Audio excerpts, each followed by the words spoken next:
and welcome to Your Wealthy Self with me, Regina Martinelli. This show is about money and a whole lot more. We are here to focus on you being able to expand your capacity for money, success, abundance, and inner wealth, for you to have what's most important to you inside and out so you can be your wealthy self. Because this show is really about honoring your wholeness, that you are enough just as you are to have what's most important to you. And what's important to you might be the freedom to have more success and money without guilt or shame. Or maybe it's the ease in being unapologetically you, or more certainty in your sense of purpose, or feeling daily joy or fulfillment within yourself. Whatever is most important to you, whatever makes you feel like you are wealthy both inside and out. Because in this show, we stand in that you can create whatever is important to you, and you can do it without struggle. You can do it with ease and certainty. And today, our first day back from summer break, we have a wonderful guest. Jamie is here from dreamgems.com. She is a mindfulness coach with experience working in trauma hospitals and skilled nursing facilities. And she understands the unique challenges that are faced by healthcare workers, which also means us, because we have some challenges as well in our lives, don't we? And she has so many wonderful things that she creates and does, from crystals to retreats to talks that she tailors to her audience to address specific stressors and the dynamics, ensuring that everyone has effective results for what they're wanting to create in their life. Anyway, I have to tell you, I've been quite excited to talk with her today because I have worked with Jamie personally and some of the wonderful things that she does. And she's a wealth of information, not only in mindfulness, but also how to create and claim peace in yourself. But she's very steeped in her knowledge in crystals and crystal grids and how to use the power of crystals for your lifestyle and your mindfulness. But I have to say, this is going to be a fun show. This is why I highly recommend you watch today's show, and next week we're going to have her as well. We had so much stuff to talk about. We couldn't jam pack it into one little half-hour episode, so we are going to do a 2-part series with Jamie because, let me tell you, she's worth it, and it will really make a difference for you. All right, so let's meet Jamie. Hello. Oh my God. Hello. And like bring tears to my eyes with that intro, which is like, oh my gosh, thank you. I really received that. And it's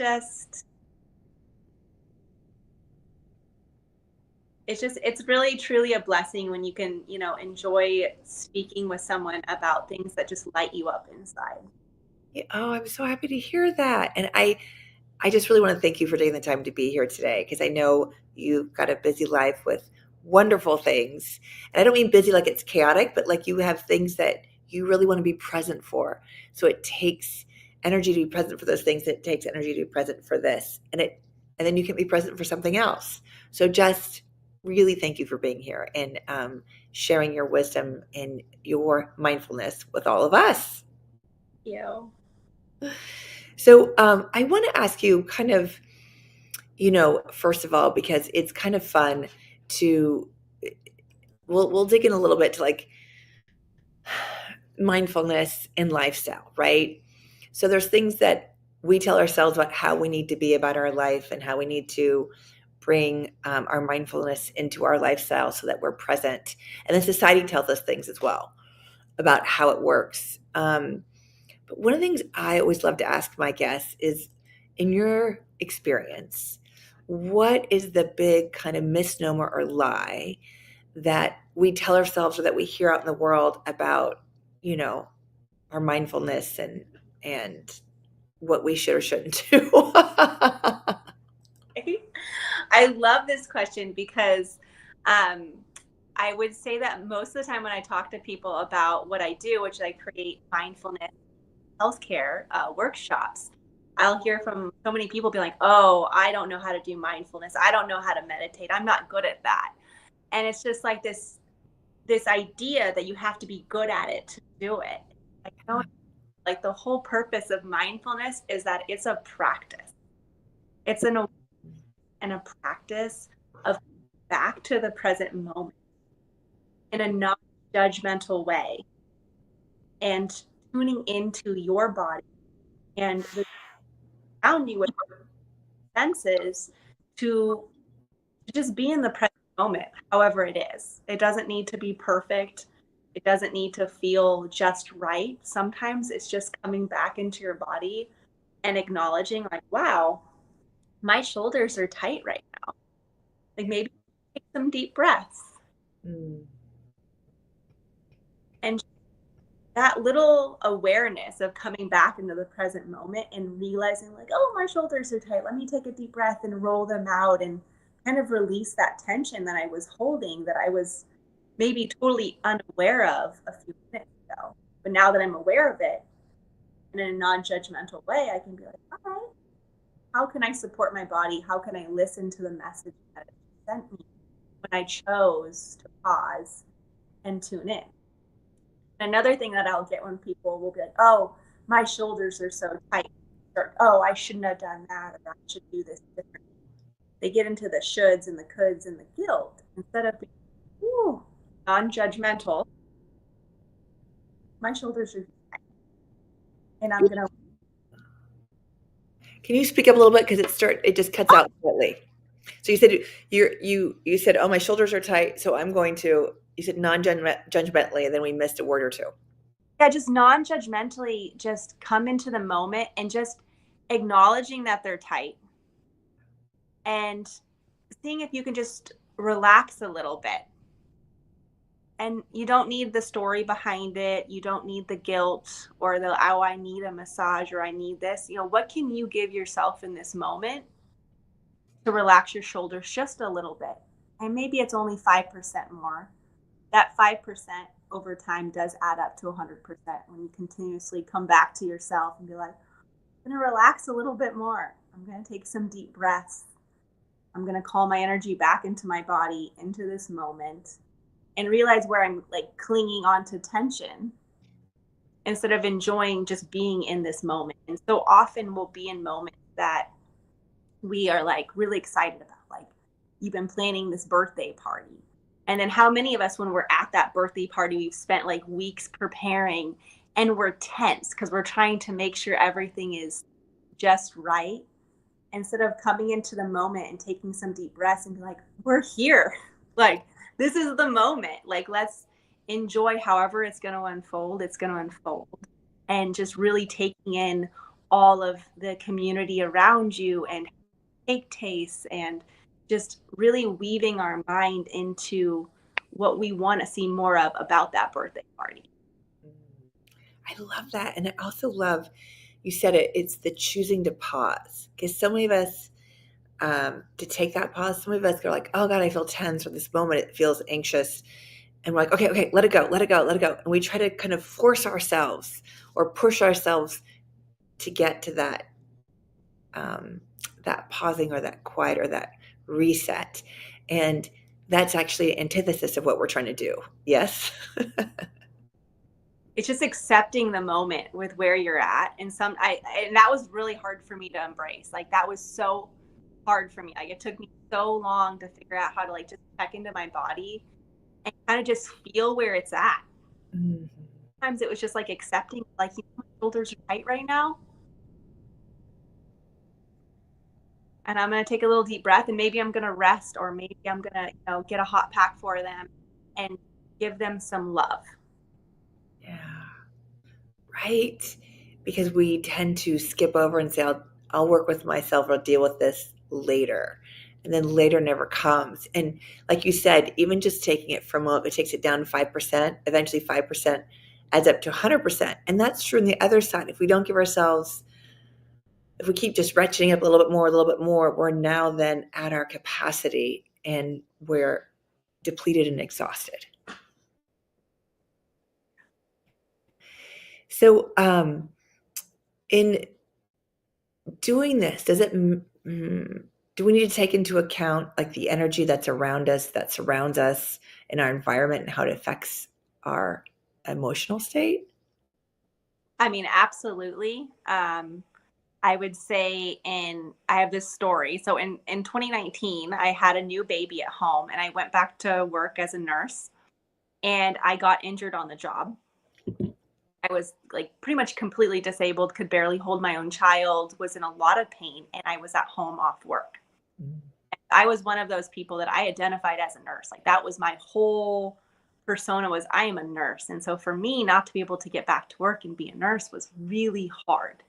Mm. And in this journey of being injured, I was at home. And during that time, then 2020 happened and it was COVID. And all of a sudden, this go-getter that was constantly busy and constantly, socializing was isolated.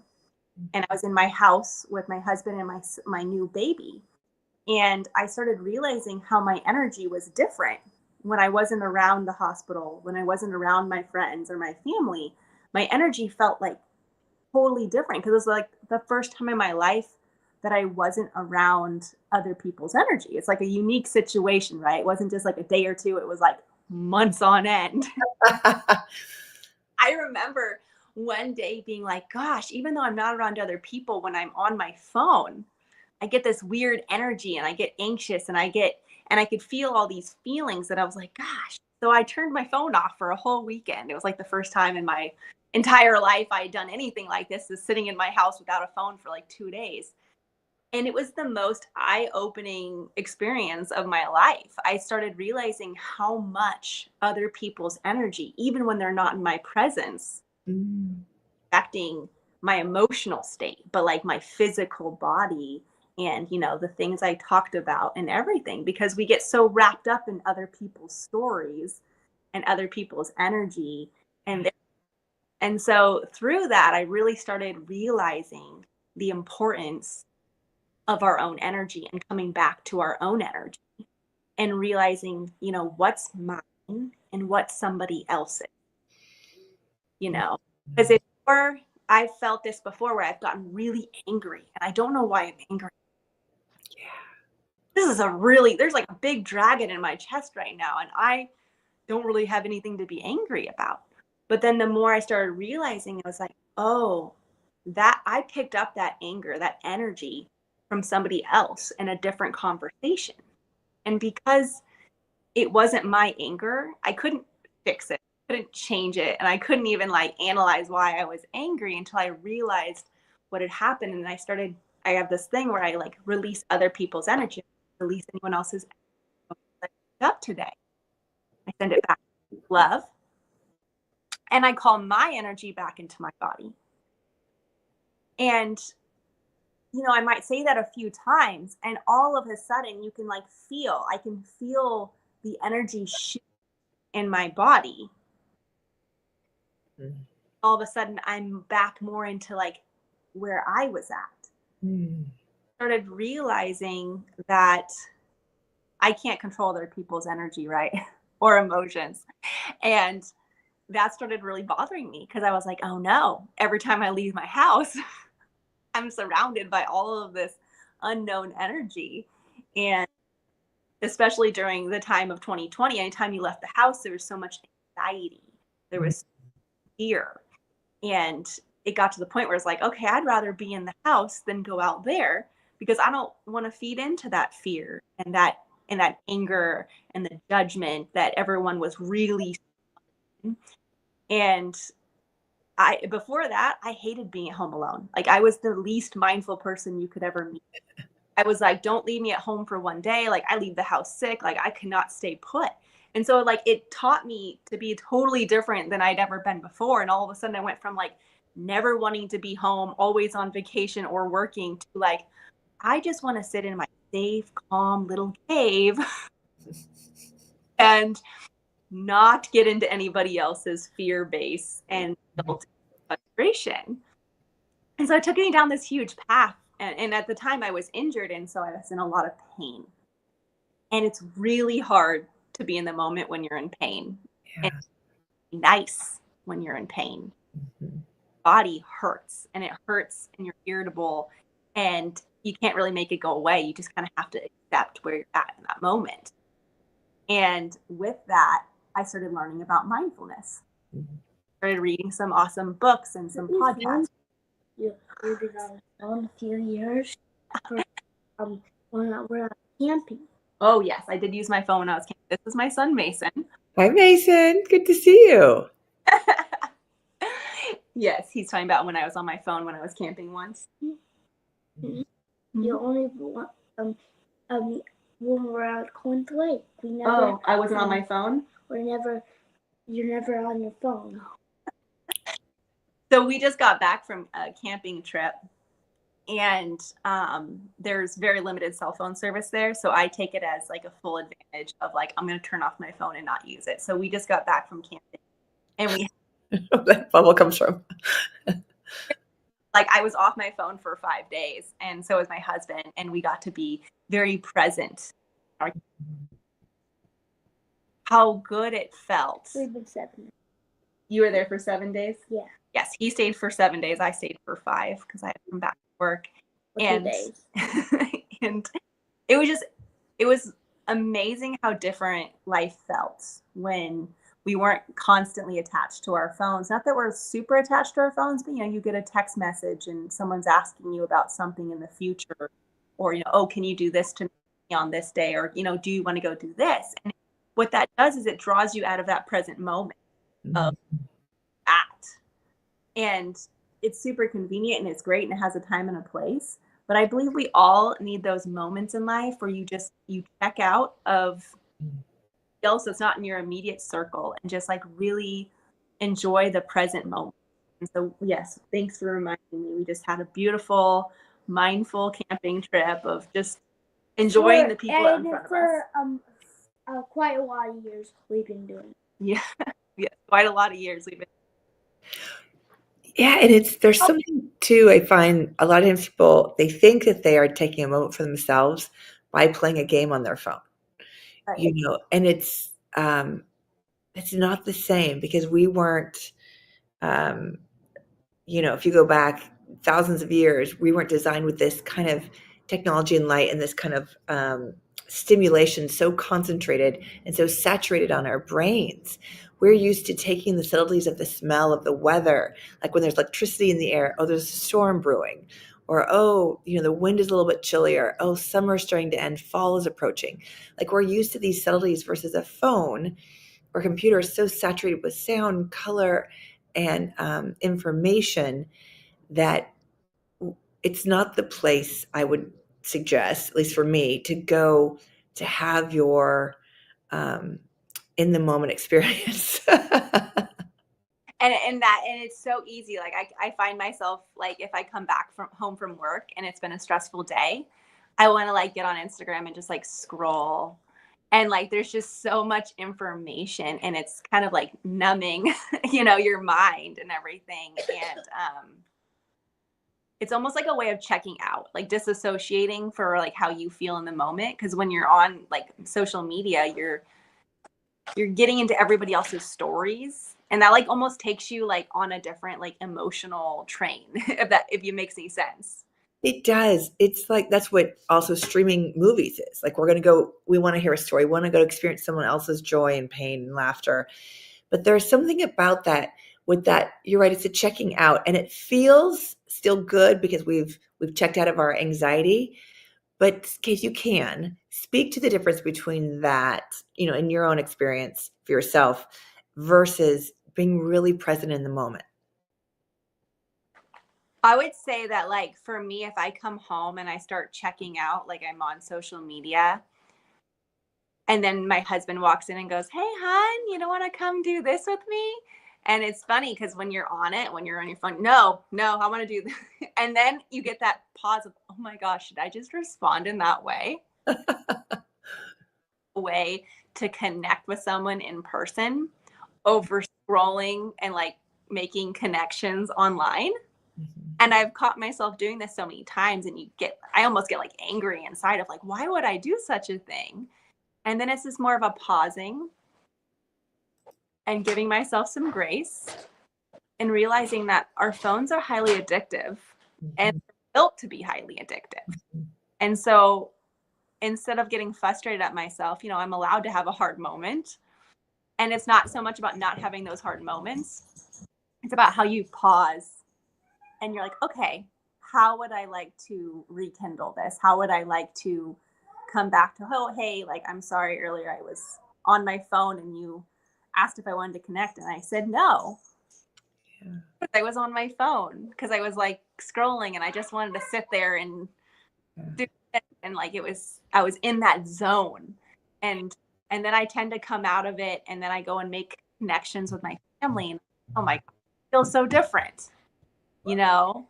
And it is, but it's bringing you back into the present moment where, like I explained to my husband, sometimes my head is still spinning from work.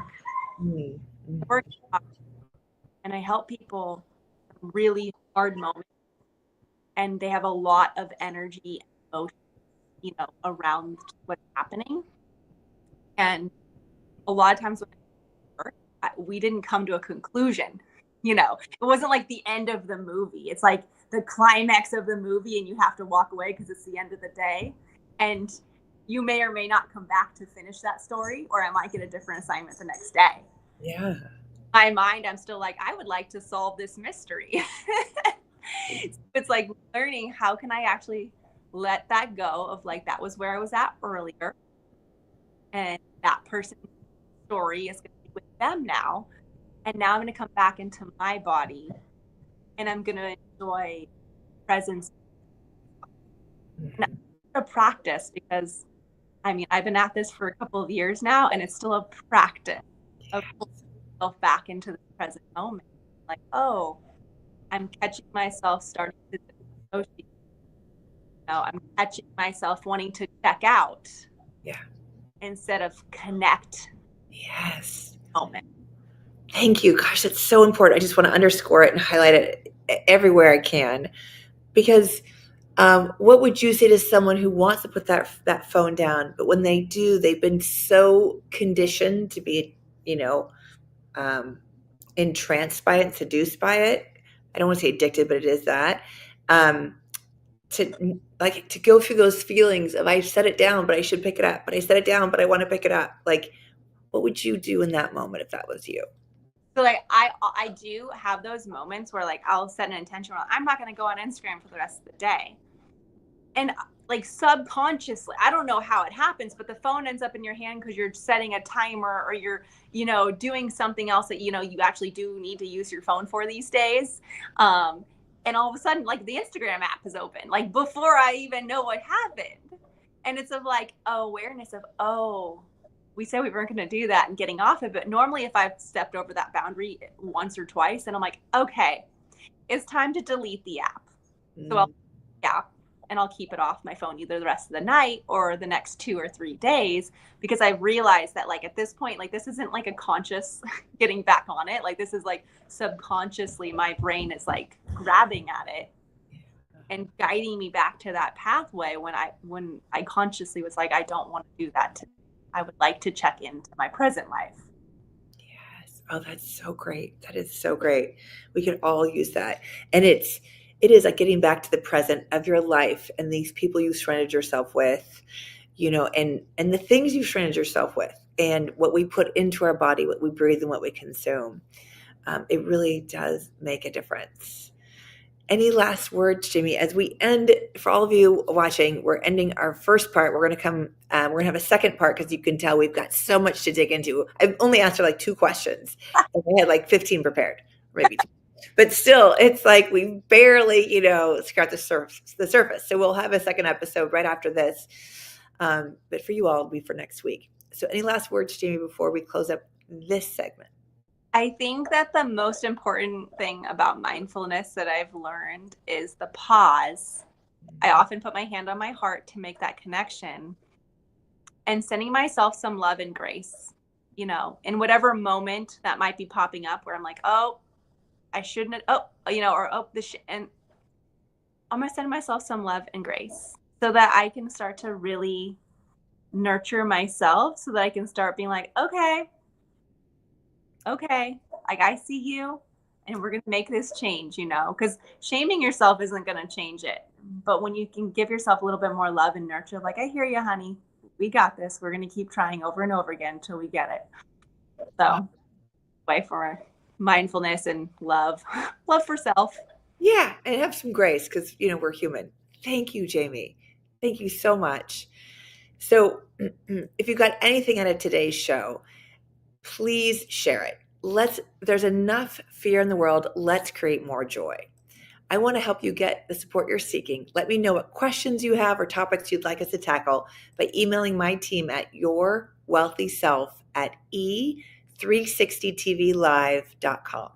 And make sure you tune in next week as we continue our conversation with Jamie. As you can tell, she has a wealth of information and experience around mindfulness, her crystals lifestyle, and just her deep knowing of herself, and how to embody that mindfulness in your life for your ease and joy too.